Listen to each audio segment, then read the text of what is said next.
मन के जीते जीत है, मन के हारे हार। हार गए जो हारने से पहले, उन पर है धिक्कार। जी हाँ दोस्तों, आज मैं आप लोग को बताने वाला हूँ कि अपने माइंड को कंट्रोल करना सीखिए, क्योंकि पूरे जीवन भर में हम लोग को अपने इसी माइंड से चलना है। इस पूरी बॉडी में अगर सबसे महत्वपूर्ण कोई पार्ट है तो वो माइंड है, क्योंकि माइंड ही एक इंसान को पागल बनाता है और दूसरे इंसान को विद्वान बनाता है। तो आज मैं अपने विचारों के बारे में बताने वाला हूँ। अगर आपको बुरा लगे तो क्षमा चाहूँगा। देखिए, मुझे ऐसा लगता है कि सबसे बड़ा चीटर गर्लफ्रेंड और बॉयफ्रेंड नहीं होता है। सबसे बड़ा चीटर जो है ये हमारा माइंड होता है। हम कुछ भी करने जाएंगे, यह हमें रोकेगा। क्यों?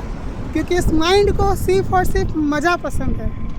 अगर आपने इस माइंड को खुला छोड़ दिया तो आप नोटिस कीजिएगा, ये हमेशा मज़े के पीछे भागेगा। जिस चीज़ में इसे मज़ा ना आ रहा हो ये नहीं करेगा, परंतु वही जहाँ पे दर्द हो ये भाग जाएगा वहाँ पे।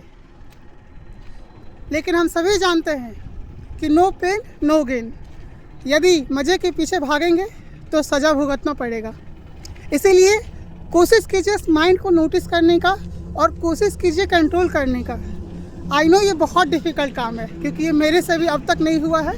हाँ, लेकिन मैं कोशिश लगातार कर रहा हूँ। इसीलिए मैं आप लोग को भी कह रहा हूँ कि कोशिश लगातार कीजिए कि इस माइंड को समझिए, क्योंकि अगर इस माइंड को आप नहीं समझ पाइएगा तो ये कुछ भी करवाने लगेगा, कुछ भी करवाने लगेगा जिसका आपके लाइफ में कोई महत्व नहीं रखता है।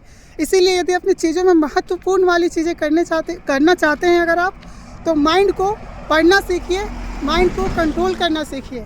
और माइंड को कंट्रोल करने का वैसे तो बहुत सारे तरीके हैं। एक दो तरीके जो होते हैं वो होते हैं एक्सरसाइज, योगा, है ना। एक्सरसाइज कीजिए, योगा कीजिए और अपने फेवरेट काम को कीजिए, परंतु वो फेवरेट काम वो होना चाहिए जिससे आपकी उन्नति हो, वो ना जिससे आपका डिग्रेडेशन हो। तो यही था एक छोटी सी बात कि फोकस ऑन माइंड। गीता में भी, पूरी गीता में भी यही समझाया गया है कि माइंड ही इम्पॉर्टेंट है।